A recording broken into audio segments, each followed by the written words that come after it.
आज खेड़ली में सत्संग है।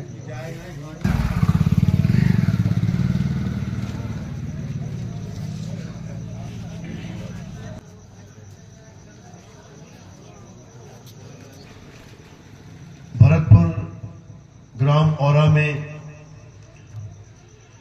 मूल ज्ञान का प्रचार प्रसार होने जा रहा है। बहुत बड़े भाग हैं उन जीवों के जो अपने पूरे जीवन काल में एक बार भी इस मूल ज्ञान को सुन पाते हैं, और उससे भी बड़े भाग हैं उन जीवों के जो इस मूल ज्ञान को थोड़ा सा भी समझ पाते हैं। क्योंकि सुनना बहुत आसान है, आए बैठे 1 घंटा सुन के चले गए, लेकिन इस ज्ञान को समझना बहुत मुश्किल है। यह केवल उसकी समझ में आता है जिस पर परमात्मा की अपार कृपा हो, बंदी छोड़ की दया हो, अन्यथा यह ज्ञान बड़े बड़े ऋषि मुनियों को समझ में नहीं आया। वो भी इस दुनिया में आए और बिना सत्य को जाने इस संसार सागर से चले गए। मंत्रों की साधना करते चले गए, तपस्या करते चले गए, जप करते चले गए, गुफाओं में बैठ के भक्ति करते चले गए, पहाड़ों पे बैठ के बर्फ के अंदर तपस्या करके चले गए। ऐसा ऐसा कठोर तप किया 20-20 हजार साल, 50-50 हजार साल तक, लेकिन जो करने आए थे वो कर ही नहीं पाए। जो उनके जीवन का मुख्य मकसद था वो पूरा ही नहीं कर पाए, और अपने जीवन को जप तप व्रत में ही निपटा के चले गए। अब वो क्या करने आए थे इस संसार में उनको पता ही नहीं लगा। क्यों नहीं पता लगा? क्योंकि उनके जीवन में कभी कोई सतगुरु आया ही नहीं। कौन से गुरु आ गए उनके जीवन में? जिन्होंने मंत्र दे दिया जपने के लिए, जिन्होंने कोई तंत्र दे दिया करने के लिए, जिन्होंने कोई हवन यज्ञ, बड़े बड़े यज्ञ साधने लग गए, हजारों हजारों साल तक यज्ञ ही करते रह गए। तो इसी में उलझ के अपने मूल उद्देश्य को नहीं जान पाए और ऐसे ही जन्म गवा के चले गए। सतयुग से त्रेता, त्रेता से द्वापर, यही कार्य चलता रहा। यही जप तप व्रत पूजा पाठ हवन यज्ञ, कलयुग में भी यही चल रहा है। और हम ऐसा नहीं कि आज पहली बार यहां पैदा हुए, जन्मों जन्मों से पैदा हो रहे हैं, जन्मों जन्मों से, युग के युग बीत गए, लेकिन हमारा जन्म मरण नहीं कटा। सतयुग में भी हम थे, त्रेता में भी हम थे, द्वापर में भी हम थे, कलयुग में भी हम हैं। सतयुग में हमने खूब यज्ञ किए, खूब नाम जपा, लेकिन मुक्ति नहीं मिली। त्रेता में आ गए, त्रेता में खूब नाम जपा, खूब यज्ञ किए, खूब पूजा पाठ किया, फिर भी मुक्ति नहीं मिली। वापिस द्वापर में आ गए, द्वापर में भी खूब नाम जपा, खूब भक्ति करी, खूब तपस्या करी, शरीर गला दिए, तब भी मुक्ति नहीं हुई। देखो आज कलयुग में फिर बैठे हुए हम लोग यहां पे। क्या प्रमाण है कि सतयुग द्वापर त्रेता में जो कुछ हमने किया, पूजा पाठ हवन यज्ञ, उससे हमारी मुक्ति नहीं हुई? क्या प्रमाण है? यही प्रमाण है कि यहां अभी भी बैठे हुए हैं। अगर सतयुग त्रेता द्वापर में जो हमने भक्ति करी थी, जो पूजा पाठ करा था, उससे अगर हमारा कल्याण हो जाता, हमें मुक्ति मिल जाती, तो यहां कौन बैठा होता? सारे चले गए होते। लेकिन सबके सब यही बैठे हैं। अब फिर वही काम कर रहे हैं जो हमने सतयुग में किया, जो हमने त्रेता में किया, जो हमने द्वापर में किया, वो आज फिर कलयुग में कर रहे हैं। तो क्या होगा? फिर पैदा हो जाएंगे यहीं पे, फिर किसी मजहब में, धर्म में पैदा हो जाएंगे, 84 में चले जाएंगे, कुत्ता बिल्ली हाथी घोड़ा बनना पड़ जाएगा, और क्या होगा? ऐसे ही चक्कर चलता रहेगा। तो अब हमने क्या करना है? अब हमने वो करना है जो ना तो हमने सतयुग में किया, ना हमने त्रेता में किया, और ना हमने द्वापर में किया। वो अब करना पड़ेगा। और जो कुछ हमने सतयुग, त्रेता, द्वापर में किया, अब वो नहीं करना है। क्या क्या किया हमने? हमने पूजा पाठ किया, हमने व्रत किए, हमने हवन किए, हमने यज्ञ किए, हमने बड़ी बड़ी तपस्याएं करी। कोई पानी में खड़ा हो गया हजारों साल के लिए, कोई एक टांग पे खड़ा हो गया, कोई पेड़ से उल्टा लटक गया, कोई कांटों पे लेट गया, कोई गुफाओं में छुप गया, कोई पहाड़ों पे चढ़ गया भगवान को पाने के लिए। अब ये सब करने की जरूरत नहीं है। अब क्या करना है? कलयुग में एक नाम आधारा, सिमर सिमर नर उतरो पारा। एक ही मूल मंत्र है कलयुग में। कलयुग में एक नाम आधारा, कि कलयुग में तुम्हारा कल्याण कैसे होगा? बस तुम नाम को जान लो कि नाम क्या है। अब वो क्या कौन सा नाम है, कैसा नाम है, इसकी जानकारी आज आपको अच्छे से समझाई जाएगी। क्योंकि सतयुग, त्रेता, द्वापर में भी नाम ही जपा है, तो फिर केवल कलयुग में नाम आधारा क्यों बोला जा रहा है? सतयुग में भी तो नाम ही जपा है, त्रेता में भी तो नाम ही जपा है। क्या किया? राक्षसों तक ने नाम जपा, राक्षस भी भक्ति में बैठ गए। ओम नमः शिवाय, ओम नमः शिवाय। किया कि नहीं किया? सबने किया। ये मत समझना कि नहीं किया। नर नारी ने भी किया, राक्षसों ने भी किया, देवताओं ने भी किया। ये नाम ही जपे सारे।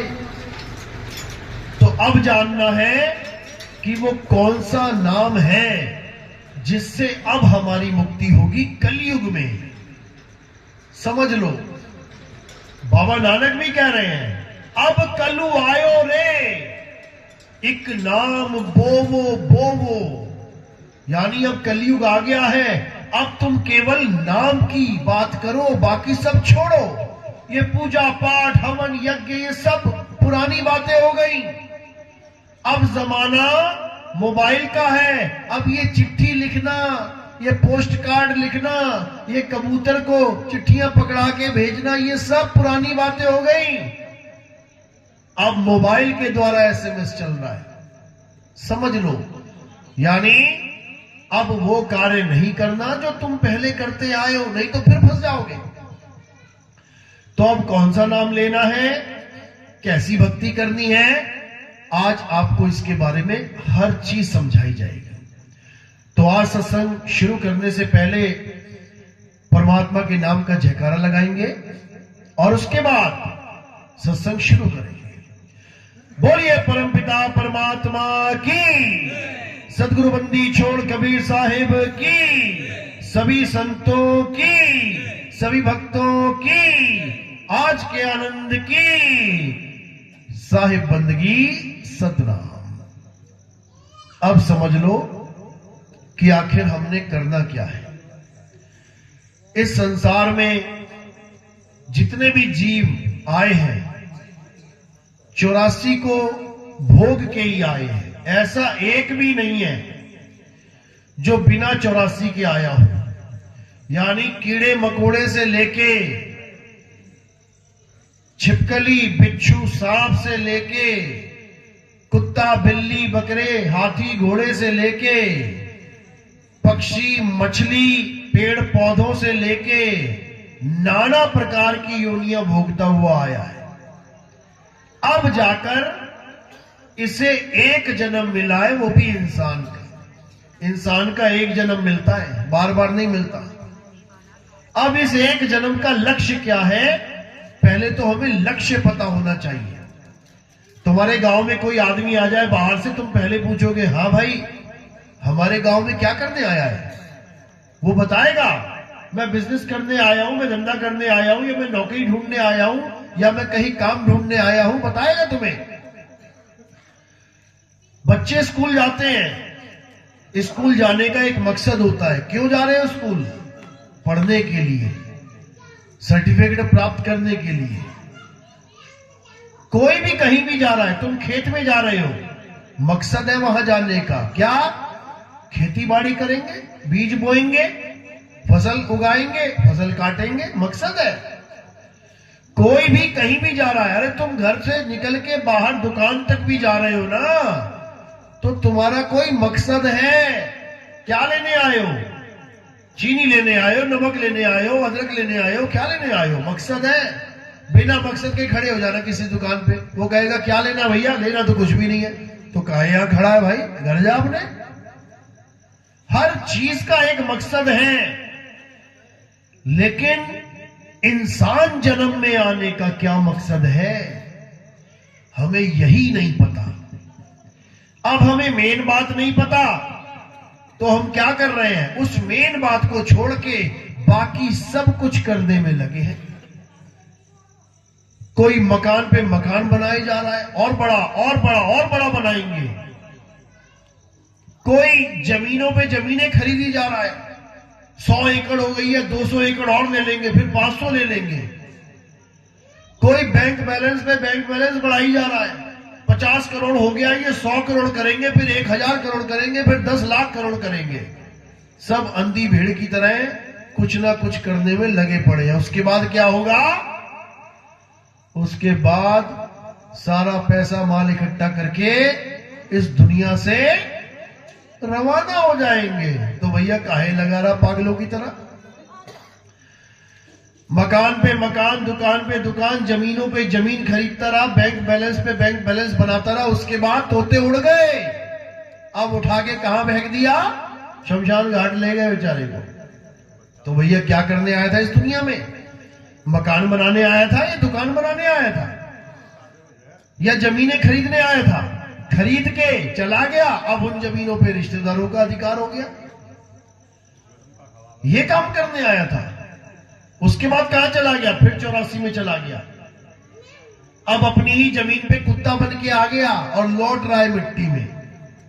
अपनी ही जमीन पे खेती बाड़ी करी, रिश्तेदारों ने, एक बैल गाय बन के आ गया, चरने लगा और उसे गोली मार दी। ऐसे नाना प्रकार की योनियों में भटकेगा। अपना ही बनाया हुआ घर, अगर उसमें कोई सांप बन के आ गया कि मेरा घर है ये, मैं तो इसमें रहूंगा, तो क्या होगा?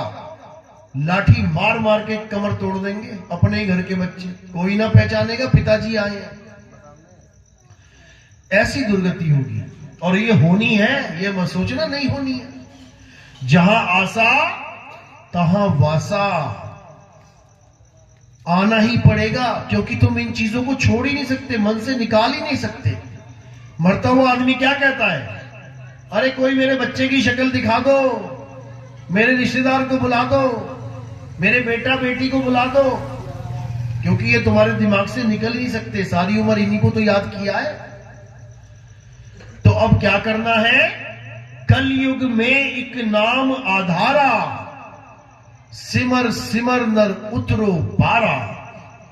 अब इस नाम को जानना है जो केवल कलयुग में मिलता है। सतयुग द्वापर त्रेता में नहीं मिलेगा किसी को वो। सतयुग द्वापर त्रेता में केवल तुम्हें पूजा पाठ हवन यज्ञ मिलेंगे, जप तप व्रत मिलेगा, नाम नहीं मिलेगा। नाम कब मिलता है? कलयुग में मिलता है नाम। क्यों मिलता है कलयुग में? क्योंकि कलयुग में परमात्मा एक पंथ चलाते हैं। जितनी बार भी कलयुग आता है, बार बार आएगा, तो परमात्मा कलयुग में पंथ चलाते हैं लोगों को इस दुनिया से निकालने के लिए। और वो पंथ किस नाम से चलता है? सतपंथ के नाम से। वो क्या है? कौन सा पंथ है? 12 पंथ के बाद 13वां पंथ जो चलता है वो कलयुग में चलता है। उसकी यही निशानी है कि 12 पंथ चलेंगे, उसके बाद 13वां पंथ आएगा। और जब वो 13वां पंथ आएगा तो सारे पंथ एक में मिल जाएंगे। आपने सुना भी होगा कि कलयुग में आखिरी अवतार कल्कि अवतार आएंगे। सुना है कल्कि अवतार का नाम?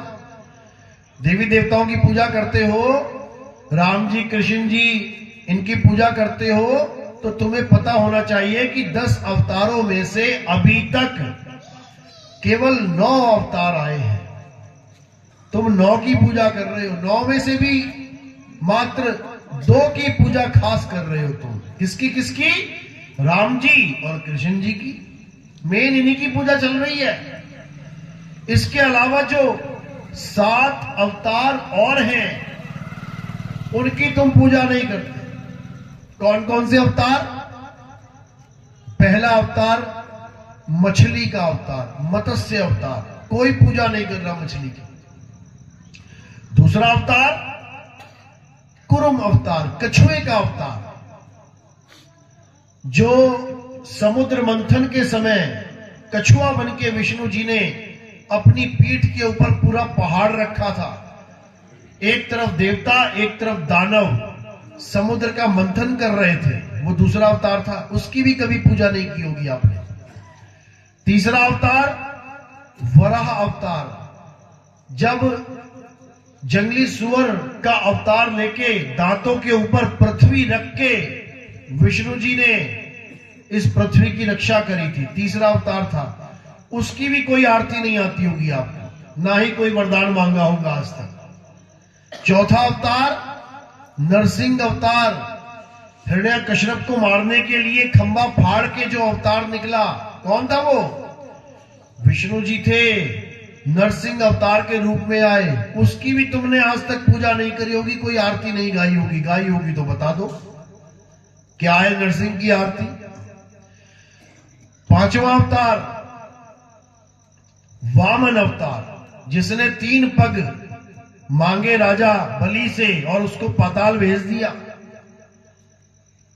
पांचवा अवतार वामन अवतार। छठा अवतार परशुराम अवतार। परशुराम जो अपने हाथ में फारसा लेके घूमते थे, फरसा लेके घूमते थे, अपनी मां की गर्दन उड़ा दी और कितनी बार क्षत्रियों को धरती से खाली कर दिया, निकाल दिया, मार दिया सबको। 7वां अवतार राम जी का अवतार। इनकी पूजा तुम्हें खूब अच्छे से आती है करनी। इनके नारे खूब लगाते हो तुम, जय श्री राम। अब 8वां अवतार कृष्ण जी का अवतार। इनकी भी खूब पूजा हो रही है, इनके भी खूब मंदिर बने हुए, खूब जयकारे लगते हैं। इसके बाद 9वां अवतार बुद्ध अवतार। इसकी तो पूजा कभी तुम जिंदगी में नहीं कर सकते। क्यों? उसके लिए तो लोगों को धर्म बदलना पड़ जाता है, बुद्धिस्ट होना पड़ेगा तुम्हें, तब जाके तुम कहोगे कि हाँ हम बुद्ध जी के शिष्य हैं। हिंदू धर्म में तुम रहोगे ही नहीं फिर। आज जितने भी बुद्धिस्ट हैं ये सब हिंदू धर्म से अलग हो चुके हैं।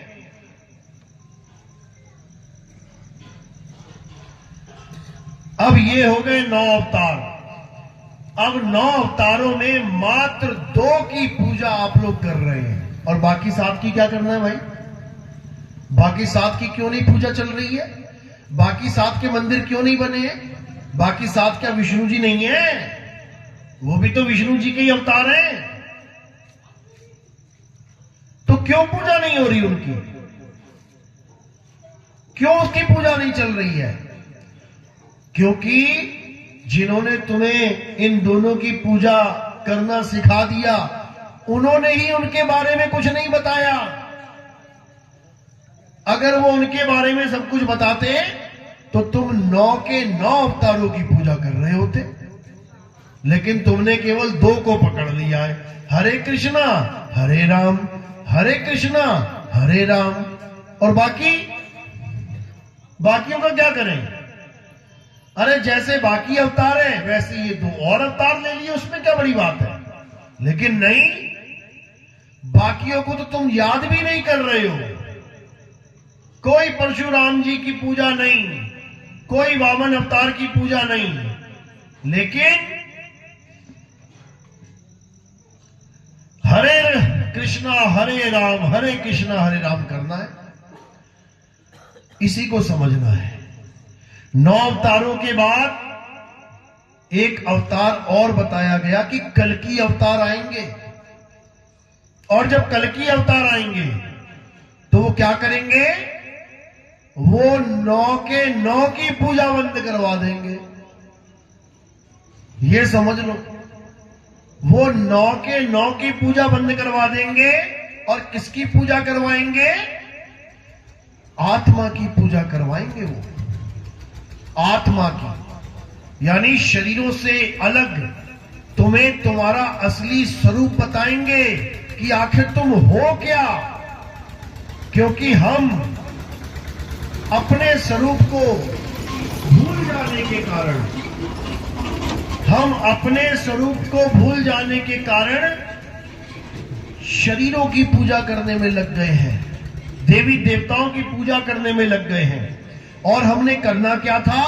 इस दुनिया में आने का मूल कारण, मूल मकसद क्या था? अपनी आत्मा को जानना। आत्मा का नाम सुना है ना? सबने सुना है? सब अपनी अपनी आत्मा लेके आए हो? घर तो नहीं रहेगी किसी की? ले आओ भी, है टाइम, जल्दी। यहां जो भी बैठा है, हर जीव के साथ आत्मा जुड़ी हुई है। बिना आत्मा के तुम अपने घर से यहां तक आ ही नहीं सकते। अगर आत्मा रास्ते में शरीर छोड़ दे तो ये शरीर एक कदम नहीं चल सकता, वहीं गिर जाएगा। इस आत्मा के द्वारा ही तुम्हारे शरीर की सारी हरकतें हो रही हैं। आंख चल रही है, कान सुन रहे हैं, नाक सूंघ रही है, पैर चल रहे हैं, हाथ काम कर रहे हैं। ये सारा खाना पीना जो पच रहा है, किसकी वजह से? आत्मा की वजह से। आत्मा है तो तुम घर में सो पा रहे हो। आत्मा नहीं है ना शरीर में, तो तुम्हारे घर वाले घर से उठा के चिता के ऊपर रख देंगे तुम्हें। अगर तुम्हें कोई प्यार कर रहा है तो केवल आत्मा की वजह से। आत्मा की वजह से ही तुम्हें भरपूर प्रेम मिल रहा है। माँ बाप तुम्हें प्यार कर रहे हैं आत्मा की वजह से। बेटा बेटी तुम्हें प्यार कर रहे हैं आत्मा की वजह से। मियाँ बीवी एक दूसरे को प्यार कर रहे हैं आत्मा की वजह से। किसी की बीवी मर जाए और उसको कहो कि 1 महीना रख ले अपने साथ, रख लेगा क्या? कहेगा भैया ले जाओ, पता लगा चुड़ैल बन गई है, चिपक गई तो।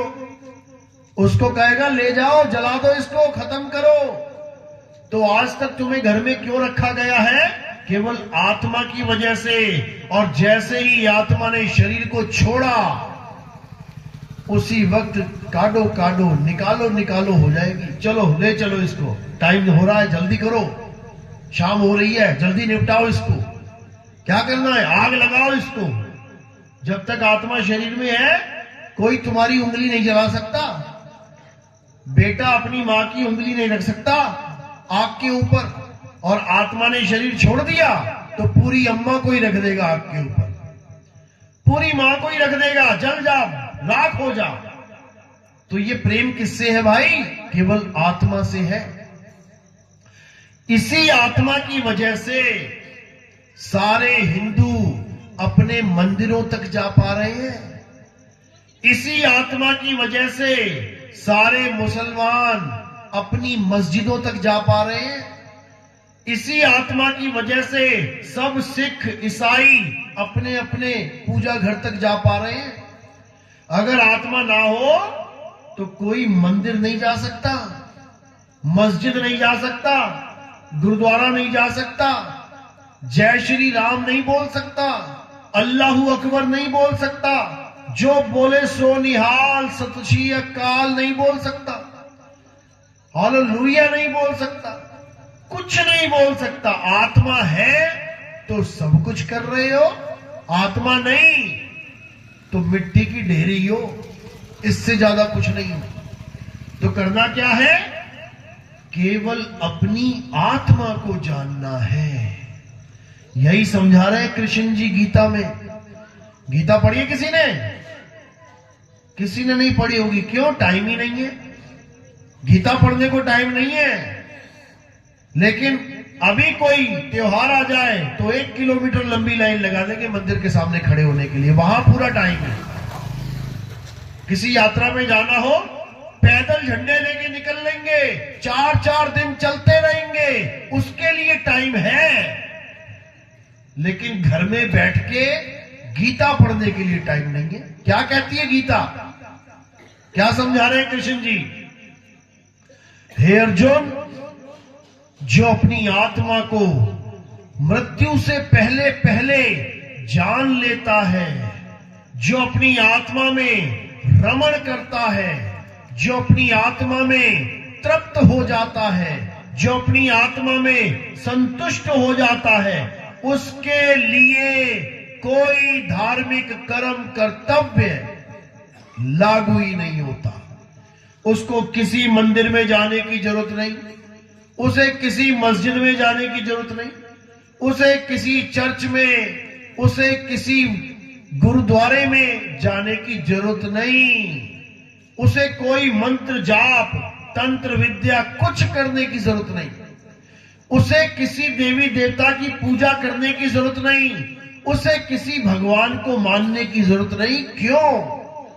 क्योंकि हे अर्जुन, जिस आत्मा को वो प्राप्त कर लेता है, उसी आत्मा में परमात्मा का वास है। तुम्हारे घर में 10 लीटर दूध पड़ा है। अब तुम्हें अगर दही चाहिए तो क्या तुम दुकान पे लेने जाओगे? तुम्हारे पास दूध है, उसको दही कैसे बनाना है बस ये सीख लो। अब जिसको दही बनाना नहीं आता वो जाएगा दुकान पे, भैया दही देना। 10 लीटर दूध पड़ा है घर में, लेकिन दही खरीदने दुकान पे जा रहा है। क्यों? क्योंकि उसे विधि नहीं पता कि दूध में से कैसे दही बनाना है। अब उसे मक्खन चाहिए तो क्या करेगा? फिर मक्खन खरीदने चला जाएगा दुकान पे। घर में 10 लीटर दूध पड़ा है, उसी को दही बना के मक्खन निकाल ले, लेकिन आता ही नहीं है तो क्या करेगा? धक्के खाएगा। अब घी चाहिए तो जब मक्खन निकालना नहीं आता तो घी कहां से निकालेगा? फिर खड़ा हुआ है दुकान पे जाके। यानी बाहर वो भटकेगा जिसको अपने घर के अंदर पड़ी चीज की जुगती नहीं पता कि दूध को कैसे दही, दही को कैसे मक्खन, मक्खन को कैसे घी बनाया जाता है। जिसको नहीं पता वो बाहर भटक रहा है, और जिसको पता है उसे कहीं जाने की जरूरत नहीं है। यही कृष्ण जी समझा रहे हैं कि हे अर्जुन, जो अपनी आत्मा में रमण करते हैं वही परमात्मा को पाते हैं, और बाकी परमात्मा को ढूंढने के लिए जंगल जंगल, नदियां नदियां, नाले नाले भटक रहे हैं बेचारे। फिर कोई हादसा हो जाता है, इतने लोग वहां कुचल के मर गए, इतने वहां मर गए, फिर घर वाले रोते हैं, हे भगवान ये क्या हुआ? अरे क्या हुआ, क्या हुआ? बाहर जाओगे तो यही होगा। तो कबीर साहब कह रहे हैं, घर में पड़ी वस्तु नहीं सूझे और बाहर ढूंढन जासी, जल में मीन प्यासी, मोहे देखत आवे हंसी। कह रहे घर में परमात्मा बैठा है और बंदा जा रहा है पोटली बांध के परमात्मा को ढूंढने। परमात्मा भी अंदर बैठा हंस रहा है, कहां जा रहा भाई? मैं यहां बैठा हूं, तू कहां जा रहा है? मरने के लिए जा रहा है। कुंभ में गए थे लोग पाप काटने के लिए कि हमारे पाप कट जाएं। पाप काटने गए थे कि पापों की सजा भुगतने गए थे? पाप काटे होते तो जिंदा वापस घर आते। पापों की सजा भुगतने के लिए चले गए, लाशें आई घर में। तो भैया ऐसा कैसा पाप काटना है? यही कबीर साहब समझा रहे हैं कि कहीं जाने की जरूरत नहीं है। ज्यों तिल माही तेल है और ज्यों चकमक में आग, तेरा साईं तुझ में है, जाग सके तो जाग। तेरा परमात्मा तेरी आत्मा में विराजमान है, इसीलिए आत्मा अमर है। बाकी और कोई चीज दिखा दो अमर है तो। कोई कहता पत्थर में भगवान है, अभी हथौड़ा मारो पत्थर के 2 टुकड़े हो जाएंगे, नहीं होंगे क्या? क्योंकि उसमें परमात्मा नहीं है, इसलिए 2 टुकड़े हो गए। अभी कोई कहे किसी पेड़ में परमात्मा है, पीपल में परमात्मा है, अभी चलाओ कुल्हाड़ी, देखो पीपल का पेड़ कट जाएगा। अगर परमात्मा होता उसमें तो तुम्हारे 1000 बार कुल्हाड़ी मारने में भी ना टूटता। कोई कहता है कि किसी जानवर में परमात्मा है, जानवरों की पूजा चल रही है, अभी चलाओ गर्दन पे तलवार, अभी देखो 2 टुकड़े हो जाएंगे। हर चीज का नाश हो जाएगा जिसमें परमात्मा नहीं है, लेकिन उस चीज को कोई नहीं खत्म कर सकता जिसमें परमात्मा का वास है। और वो क्या है? आत्मा। आत्मा में परमात्मा का वास है, इसलिए आत्मा को ना तो कोई काट सकता है, आत्मा को ना तो कोई जला सकता है, आत्मा को ना तो कोई भिगो सकता है, ना आत्मा को सुखा सकता है। यही समझा रहे हैं गीता में। हे अर्जुन, ये आत्मा अजन्मा है, ये आत्मा नित्य है। इस आत्मा का ना तो कभी जन्म होता है, ना ही ये आत्मा कभी मरती है। इस आत्मा को कोई शस्त्र काट नहीं सकता, इस आत्मा को कोई अग्नि जला नहीं सकती, वायु सुखा नहीं सकती, जल भिगो नहीं सकता। तो और किसकी पूजा करूं? और किसकी पूजा करूं? जिसको हथौड़ा तोड़ दे, जिसको तलवार काट दे, जिसके पैर में तीर घुस जाए, उसकी पूजा करूं क्या? उसकी पूजा तो नहीं बोला करने को। कृष्ण जी ने उसकी पूजा नहीं बोला जो टूट जाए, कट जाए, जल जाए। अरे तुम जिसकी भी पूजा करते हो, आग में डाल के देख लेना क्या हाल होता है उसका।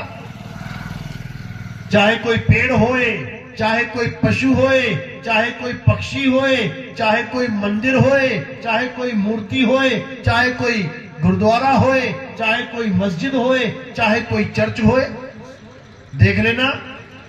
आग लगाओगे लग जाएगी, पानी डालोगे गीला हो जाएगा, हवा मारोगे सूख जाएगा, हथौड़ी मारोगे टूट जाएगा। तो हमें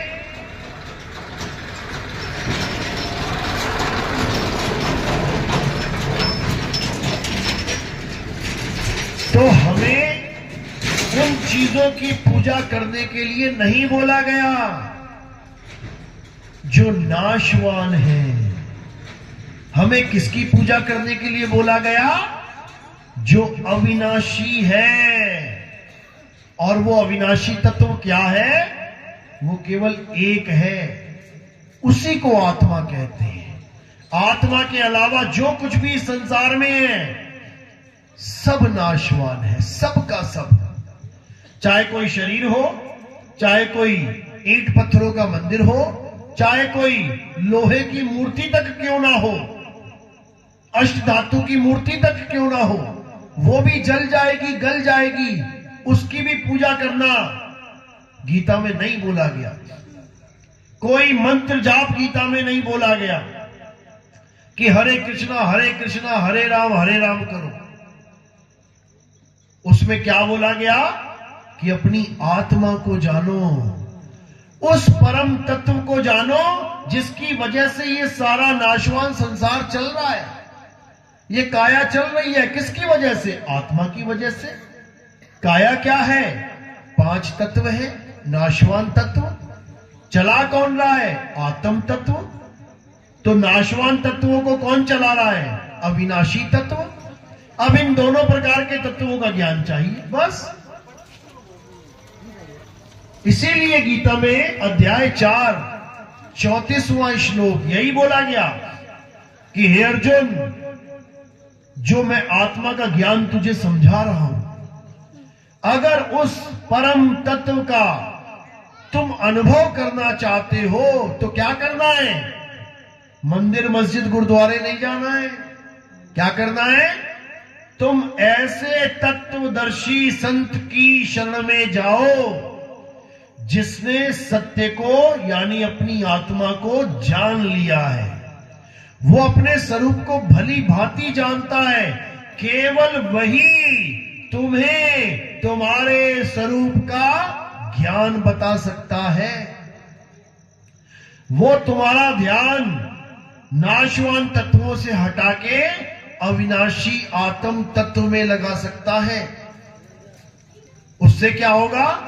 उससे तुम्हें सत्य का बोध हो जाएगा। हे अर्जुन, अगर एक बार तुम्हें सत्य का बोध हो गया, उसके बाद अज्ञान तुम्हें कभी विचलित नहीं कर सकता। उसके बाद तुम कभी असत्य तत्व की साधना पूजा कर ही नहीं सकते। यहां तक कि अपने आप को भी ये शरीर नहीं मानोगे फिर कि मैं ये शरीर हूं। अरे मैं शरीर को चलाने वाला हूं। सुबह से शाम तक मैं शरीर को चलाता हूं और अंत में इस शरीर को छोड़ के चला जाऊंगा। तो जो जाएगा वो कौन है? शरीर तो नीचे पड़ा रह गया। आदमी का शरीर, औरत का शरीर नीचे पड़ा रह गया। और जो इसको चला रहा था वो इसको छोड़ के चला गया। अब जो चला गया वो क्या है, उसको जानना है। तब तुम्हें समझ में आएगा। आज तक मैं जिन लोगों के साथ रहा, मेरी मां, मेरा पिता, मेरा भाई, मेरी बहन, ये लोग हैं कौन? अभी तो मैं इनको केवल शरीर मान के बैठा हूं। ये आदमी मेरा पिता है, ये औरत मेरी माता है। उसके बाद दोनों ने शरीर छोड़ दिया। अब शरीर मिल गया मिट्टी में, मिट्टी के साथ मिट्टी हो गया। अब कौन मां और कौन पिता? क्या मिट्टी को तुम अपना मां और बाप मानते रहे? क्या तुम्हारा पिता मिट्टी है? बिल्कुल नहीं। तुम्हारा पिता आत्मा है। तुम आत्मा हो। इसीलिए कृष्ण जी ने अध्याय 2 में समझाया, हे अर्जुन, तू और मैं और ये समस्त राजा महाराजा, हम शरीर नहीं हैं, हम आत्मा हैं। ये शरीर तो मात्र हमारे कपड़े हैं। आज पीले कपड़े पहने हैं, कल नीले पहन लेंगे, परसों लाल पहन लेंगे। कपड़े बदलते रहते हैं, लेकिन हम सदा एक से रहते हैं। कपड़ों के बदल जाने पर हम नहीं बदलते, कपड़ों के फट जाने पर हम नहीं फटते, कपड़ों के जल जाने पर हम नहीं जलते। हम इन सब चीजों से परे अविनाशी आत्मा है। ये जानना है। हमारे जीवन का असली मकसद आत्मा को जानना है। अगर हमने इंसान जन्म में आत्मा को नहीं जाना तो हमें दोबारा मौका नहीं मिलेगा। ये फिर क्या बनोगे? ये बीच में घूम रहा है, ऐसे कुत्ते बन के घूमना पड़ेगा। उसके बाद कोई लाख बार समझा ले तू कुत्ता नहीं, तू आत्मा है, इसको ना समझ में आने वाला। ये बात किसी बिल्ली को, गाय, बैल, बकरी को नहीं समझा सकते। ये केवल और केवल एक आदमी समझ सकता है। इसीलिए बोला गया कि मानुष जन्म अनमोल है, मिले ना बारंबार, तरवर जो पत्ता गिरे बहुर न लागे डार। ये इंसान जन्म इतना अनमोल है कि एक बार के लिए मिलेगा। अगर इसमें तुमने काम नहीं बनाया अपना, यानी तुम्हें अपनी आत्मा का बोध नहीं हो पाया, तुमने अपनी आत्मा का ज्ञान प्राप्त नहीं कर पाया, तो भाई 84 लाख तैयार है। ऐसे ऐसे जन्म लेने पड़ेंगे, तुम्हारी हालत खराब हो जाएगी। ये दुनिया बड़ी कठोर है, निर्दयी है। ये पत्थर का सांप तो पूजती है। कहो बसंत पंचमी के दिन, नाग पंचमी के दिन ये सांपों को दूध भी पिला दे। भगत बनने के लिए हम बहुत बड़े भगत हैं।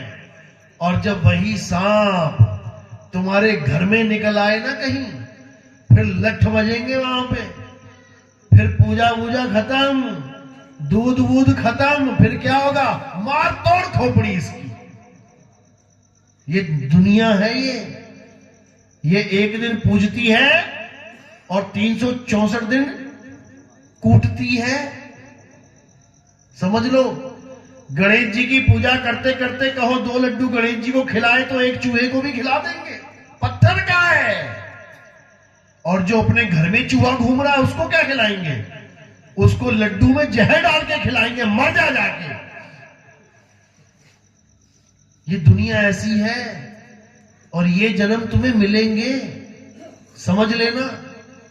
शंकर जी की पूजा करते करते नंदी के भी कान में बोलेंगे मुझे क्या चाहिए, क्या चाहिए। जब नंदी घूम जाएगा तुम्हारे खेतों में, चढ़ जाएगा, मार मार के डंडा उसकी टांगे तोड़ देंगे। ये दुनिया ऐसी है, भूल जाना, दुर्गति कर देगी। इसलिए अब क्या करना है? इस इंसान जन्म को बर्बाद नहीं होने देना है। पैसा कमाओ, कोई बात नहीं, पेट लगाए पैसा कमाने के लिए भाई। कमाओगे नहीं तो खाओगे क्या? मकान बनाओ, बिल्कुल बनाओ। ये शरीर कहां रखोगे? बनाओ, जितनी जरूरत है बनाओ। जमीन खरीदो, अच्छी बात है, खेती बाड़ी करो, खरीदो। बैंक में भी पैसा होना चाहिए, अच्छी बात है, पैसा रखो। लेकिन अंधी दौड़ में मत भागो कि मैं इतना पैसा इकट्ठा कर लूं, उसके बाद क्या होगा? सारा छोड़ के मर जाऊंगा। तो क्या फायदा हुआ भैया? उसका क्या फायदा हुआ? या तो ले जाता गठरी बना बांध के, तब तो समझ में आता कि इतना पैसा कमाया, इतने नोट कमाए, इतनी गाड़ियां खरीदी, एक आधी ले जा साथ में, तब तो समझ में आए।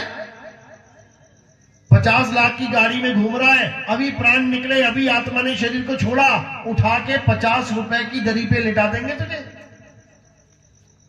समझ लो, अभी जो बड़े बड़े सोफों पे लेटा हुआ है, बड़ी बड़ी लकड़ियों के बड़े बड़े बिस्तरों पे सो रहा है, उसके बाद अर्थी पे सुला देंगे तुझे। इसलिए अपने जीवन के मूल मकसद को जानो। अगर मूल मकसद तुम्हें नहीं पता तो इंसान जन्म में आने का तुम्हें फायदा ही नहीं मिलेगा।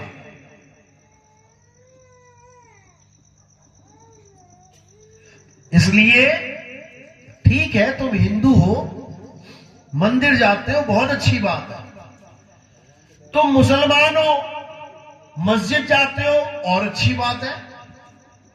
तुम सिख हो, गुरुद्वारे जाते हो, और भी अच्छी बात है। तुम ईसाई हो, चर्च जाते हो, बहुत बढ़िया, बहुत अच्छी बात है।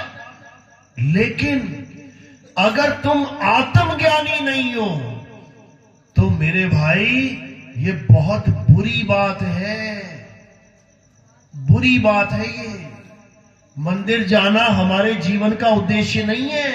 मंदिर तो अब बनाए हैं लोगों ने, ये तो अब बने हैं मंदिर, ये मस्जिदें अब बनी हैं, इंसानों ने बनाए हैं, पत्थर लगा लगा के, सीमेंट लगा लगा के।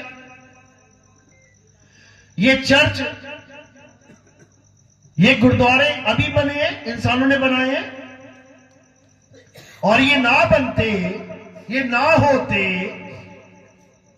तो क्या भगवान नहीं होता? मंदिर नहीं है तो क्या भगवान नहीं है? मस्जिद नहीं है तो क्या खुदा नहीं है? गुरुद्वारा नहीं है तो क्या सतपुरुष नहीं है? और चर्च नहीं है तो क्या गॉड नहीं है? अरे जब ये दुनिया भी नहीं थी तब भी वो भगवान था, अल्लाह था, वाहिगुरु था, गॉड था। वो सदा से था, सदा है, सदा रहेगा। समझ लो, भगवान को किसी मंदिर की जरूरत नहीं है। अगर उसे मंदिर की जरूरत होती तो तुम्हारे चंदे से थोड़ी नहीं बनवाता कि गली गली में पर्चा काटते फिर रहे, भगवान का मंदिर बनाना है, पैसा दो पैसा दो। चंदे से किसका मकान बनता है पता है? किसका बनता है?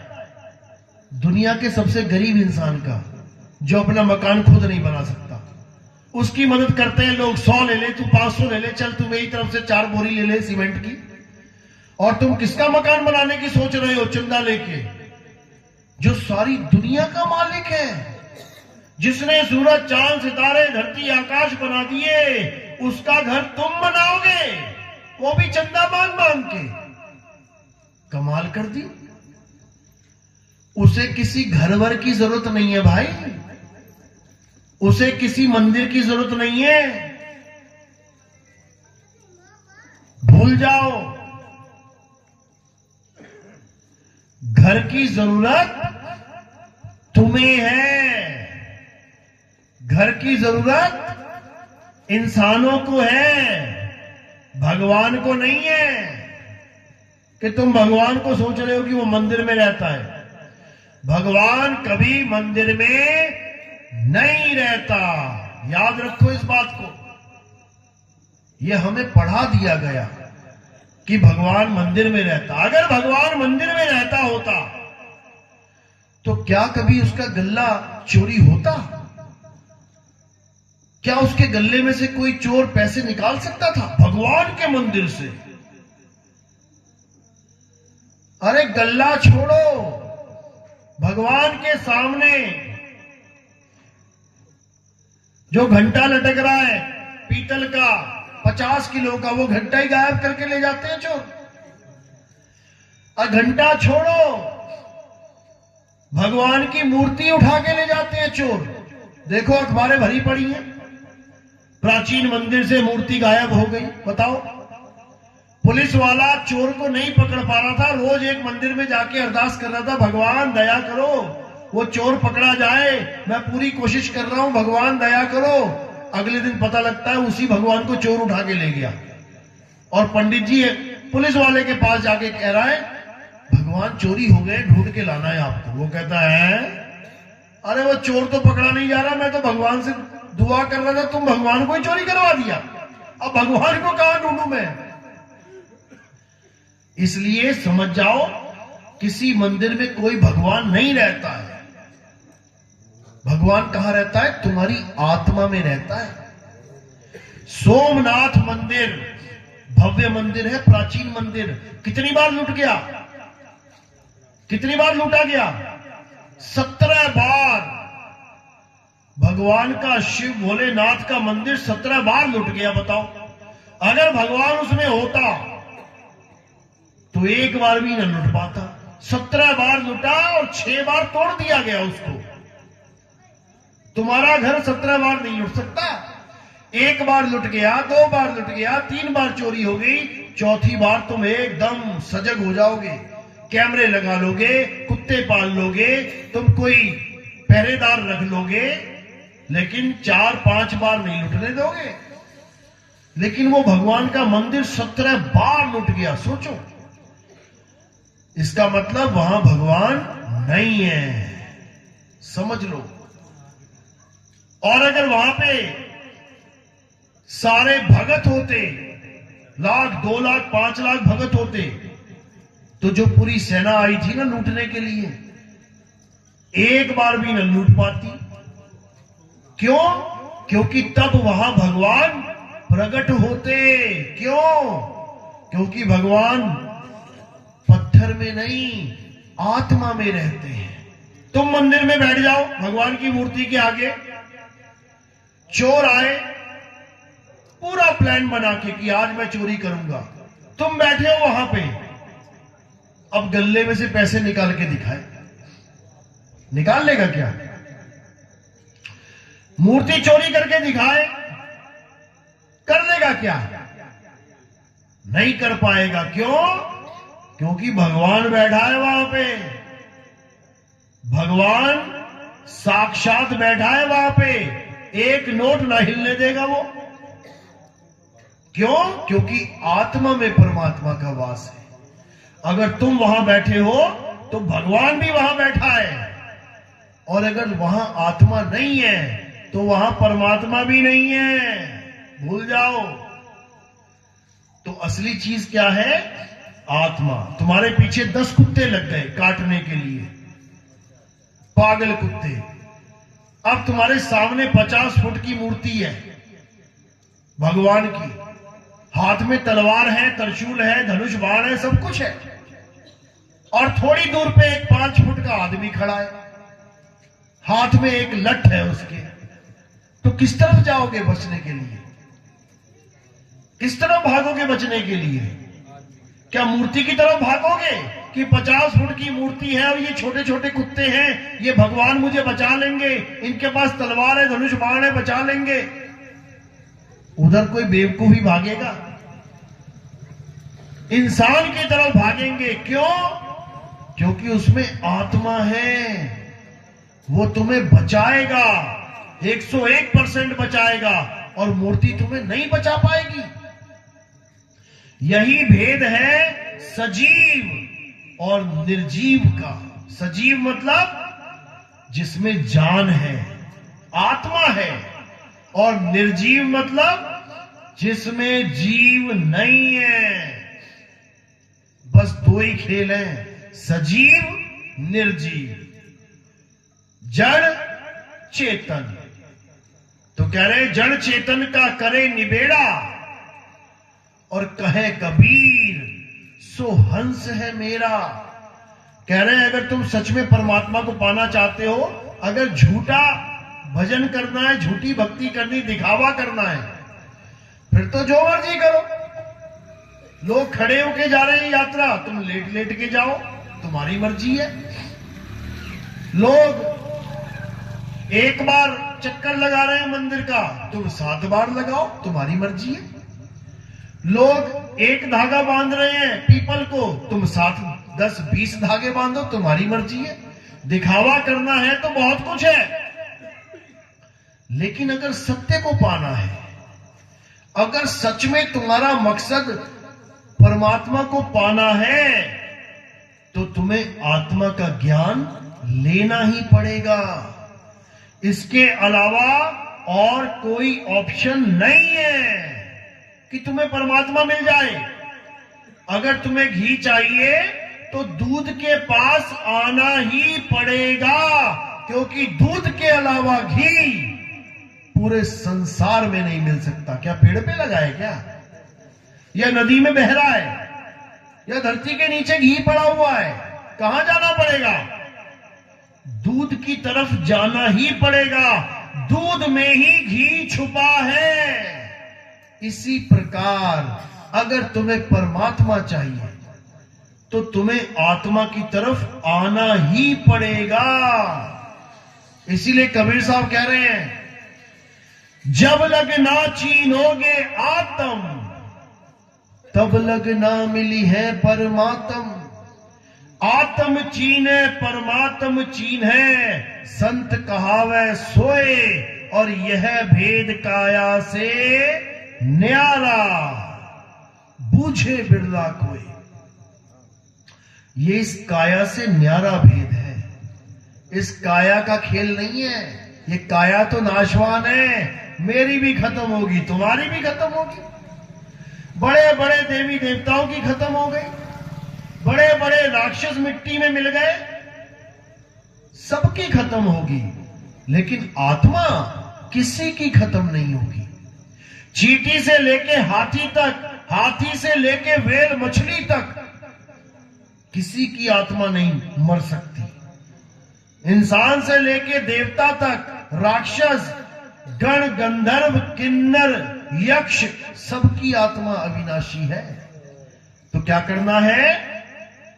अपनी आत्मा को जान लेना है। कबीर साहब समझा रहे हैं, जल में मीन प्यासी, मुहे देखते आवे हांसी। आत्म ज्ञान बिना नर भटके, कभी काबा कभी काशी। मुसलमान है तो काबा की तरफ भाग रहा है, हिंदू है तो काशी की तरफ भाग रहा है। भागना किसकी तरफ है? आत्मा की तरफ। आत्मा की तरफ आ, तब मिलेगी आत्मा। खुद की तरफ आ, तब मिलेगा खुदा, तब बनेगी बात।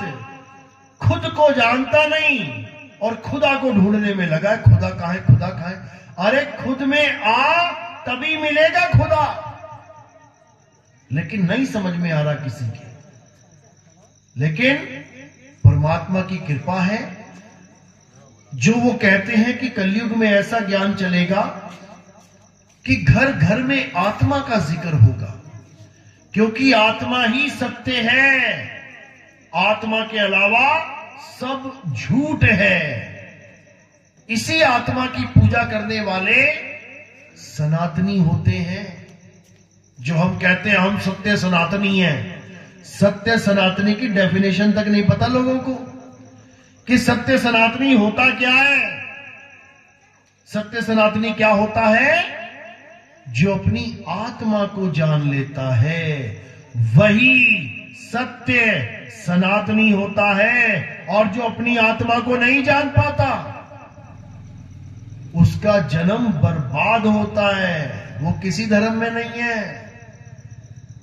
हमारा एक ही धर्म है, और वो क्या है? सत्य सनातन धर्म। इसके अलावा जो कुछ भी तुम्हें दिख रहा है, ये सब पंथ हैं, ये सब संप्रदाय हैं, ये सब मजहब हैं। ये धर्म नहीं है। धर्म केवल एक है। और उस धर्म का क्या मतलब है? अध्याय 2 24वां श्लोक पढ़ो, क्या कहती है गीता कि हे अर्जुन, आत्मा अछेद्य है, इसमें छेद नहीं कर सकता कोई। आत्मा अदाह है, इसका कोई दाह संस्कार नहीं कर सकता।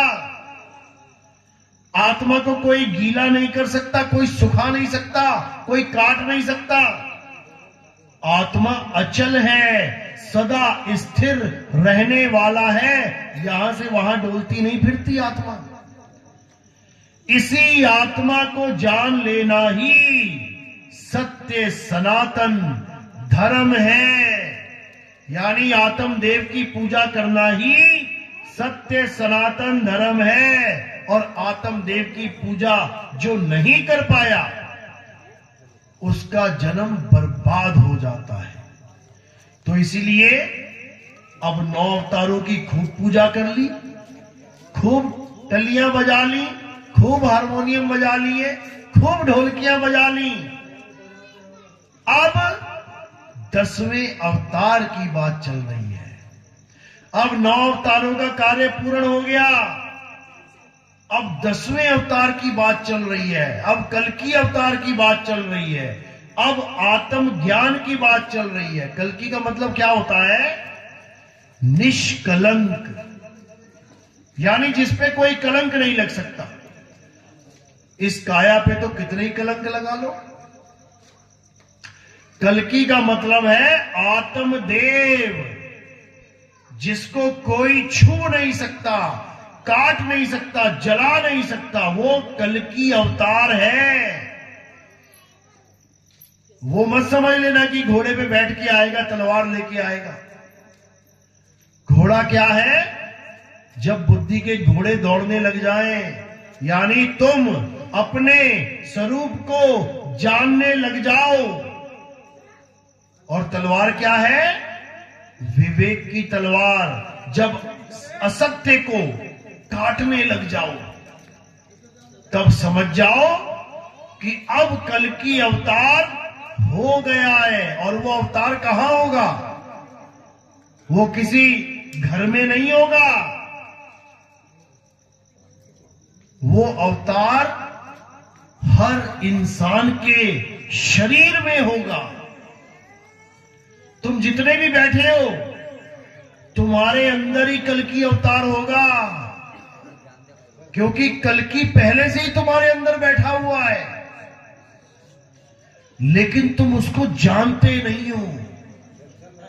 आत्मा पहले से ही तुम्हारे अंदर विराजमान है, लेकिन तुम उसको जान नहीं पा रहे हो। और जैसे ही तुम अपनी आत्मा को जान लोगे, समझ जाओ कल की अवतार हो गया। अब सारा अज्ञान नाश और केवल सत्य पे विश्वास, यही है कल की अवतार। इसलिए अब आत्मा को जानो, आत्मा के ज्ञान को जानो, आत्मा के स्वरूप को जानो। ये जो पीछे जय सतनाम लिखा हुआ है, ये जय सतनाम हमारे स्वरूप की जय है, ये कल की भगवान की जय है। क्योंकि कल की भगवान ही सतनाम है। ये सतनाम कोई मंत्र नहीं है कि हमारा काम है राम राम छुड़वाना, अल्लाह अल्लाह छुड़वाना और सतनाम सतनाम जपवाना। बिल्कुल नहीं, हम सारे नाम छुड़वा देते हैं। हिंदू है तो राम राम जपना छोड़ दे, हरे कृष्णा करना छोड़ दे। मुसलमान है तो अल्लाहू अल्लाहू करना छोड़ दे, खुदा खुदा जपना छोड़ दे। सिख है तो वाहिगुरु वाहिगुरु करना छोड़ दे। ईसाई है तो ये हालेलुया करना छोड़ दे। यहूदी है तो यहोवा करना छोड़ दे। और क्या करना है? अपनी आत्मा को जानना शुरू कर दे। हिंदू है तो अपनी आत्मा को जान, मुसलमान है तो अपनी आत्मा को जान, सिख है तो अपनी आत्मा को जान, ईसाई है तो अपनी आत्मा को जान। तुम्हारी आत्मा ही सतनाम है,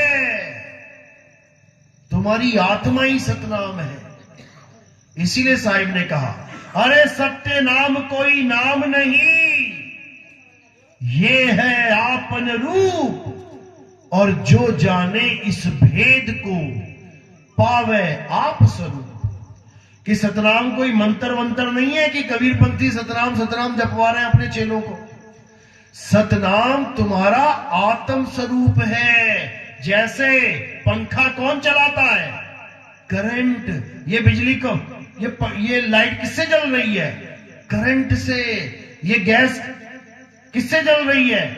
करंट से। ये हीटर किससे जल रहा है? करंट से। ये प्रेस किससे चल रही है? करंट से।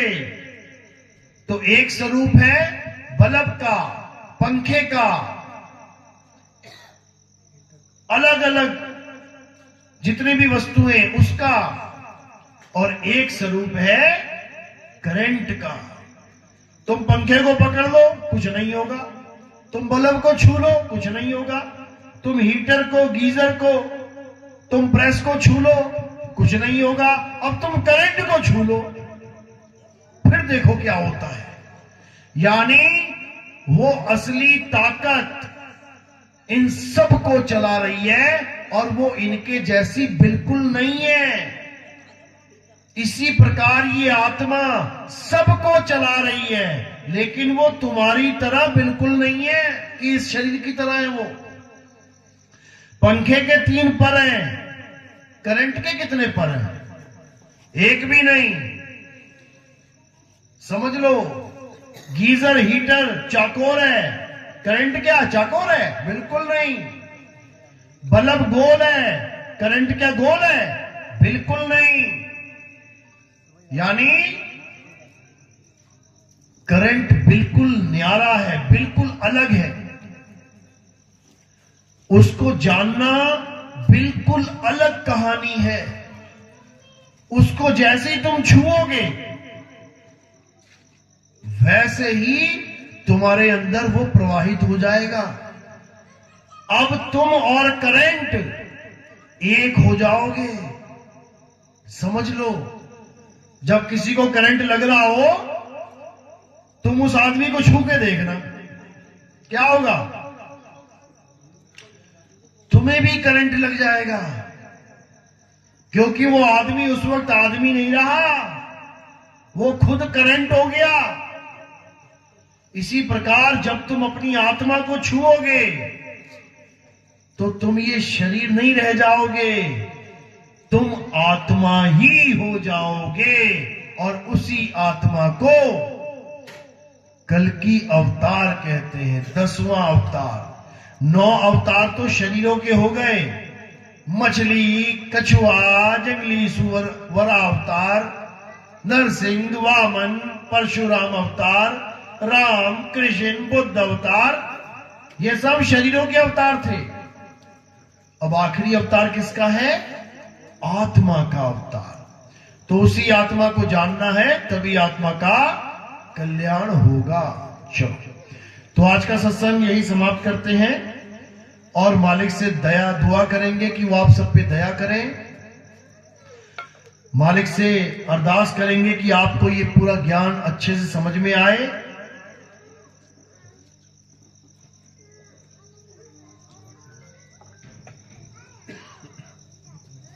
क्योंकि आज इस गांव में पहला सत्संग है, ये पहली क्लास है आत्मा की, आत्म ज्ञान की। तो जो इसको आगे कंटिन्यू करना चाहता है, जो और विस्तृत जानकारी लेना चाहता है आत्मा के बारे में, वो क्या करेगा? हमारे सत्संग आते हैं यूट्यूब चैनल पे। मोबाइल में यूट्यूब है, गाने सुनते हो, फिल्में देखते हो, दुनिया भर का टाइम पास करते हो। अब टाइम पास नहीं करना है, अब टाइम तुम्हारे पास बचा ही नहीं है जो पास करोगे। आने वाला समय बहुत खतरनाक है, घर घर में लाशें दिखने वाली हैं, इतना समय नहीं बचा है किसी के पास। अब क्या करना है? अब सत्संग सुनना है। कितनी उम्र हो गई? 50 साल हो गई। कितनी साल जीना है? ज्यादा से ज्यादा 60-70 साल तक निकल लेते हैं सब। तो अब तुम्हारे पास बचा ही क्या है? अब चंद साल बचे हैं तुम्हारे पास। कैलेंडर उल्टा कर लो। अब 10 साल का कैलेंडर उल्टा कर लो। 10 साल तो बहुत ज्यादा बोल दिए मैंने। यहां पल का नहीं पता कि क्या हो जाए। अब आत्मा के ज्ञान को समझना है और धीरे धीरे धीरे सारा अज्ञान तुम्हारे दिमाग से बाहर हो जाएगा और तुम आत्म ज्ञानी हो जाओगे, आत्म ध्यानी हो जाओगे, तब तुम्हारा कल्याण होगा। चलो, तो आज का सत्संग यही समाप्त करते हैं। हमारे YouTube चैनल का नाम है कहत कबीर सुनो भाई साधो, या फिर आप जो पोस्टर पे नितिन दास लिखा हुआ है, केवल आपने लिखना है नितिन दास के सत्संग। आपको हजारों सत्संग मिल जाएंगे सामने। सुनते जाना। शुरू में समझ नहीं आएगा, कोई बात नहीं, फिर भी सुनते जाना, समझते जाना। धीरे धीरे धीरे इतना समझ में आएगा कि फिर इसके अलावा और कुछ समझ में नहीं आएगा। ऐसा हाल हो जाएगा और ये होगा। एक बार करके देखना, फिर तुम्हें समझ में आएगा कि आखिर सत्संग कहते किसे हैं। सत्य का संग हो जाना है सत्य के, उसको कहते हैं सत्संग। किसी राम जी की, किसी हनुमान जी की, किसी कृष्ण जी की कथाएं सुनना सत्संग नहीं है, वो कथा है, वो जन्म कथा है उनकी, आज तक सुनते ही आ रहे हैं। अब सत्संग करना है। सत्य क्या है? आत्मा ही सत्य है। उस आत्मा का संग करना है और कुछ नहीं करना है। चलो, तो आज का सत्संग यही समाप्त करते हैं। अब आरती का समय है। आरती किसकी होती है हमारे पंथ में? आत्म देव की आरती होती है। हमारे यहाँ किसी पत्थर की, किसी मूर्ति की, किसी जड़ वस्तु की जिसको हम गिरा दें तो उठ ना पाए, ऐसे गुरु, ऐसे भगवान की हम पूजा नहीं करते। हम उसकी पूजा करते हैं जो गुरु बोल पाता है, चल पाता है, जो गुरु खा रहा है, पी रहा है, हम उसकी पूजा करते हैं। यानी जिसमें आत्मदेव विराजमान है, हम उसकी पूजा करते हैं। हम जड़ वस्तुओं की पूजा नहीं करते। तो अब आरती होगी और जो भी आरती करना चाहता है वो आगे आ जाएगा। और क्या करना है? थोड़े से फूल के पत्ते उठा के मेरे सिर के ऊपर रखने हैं। दुनिया के सारे गुरु अपने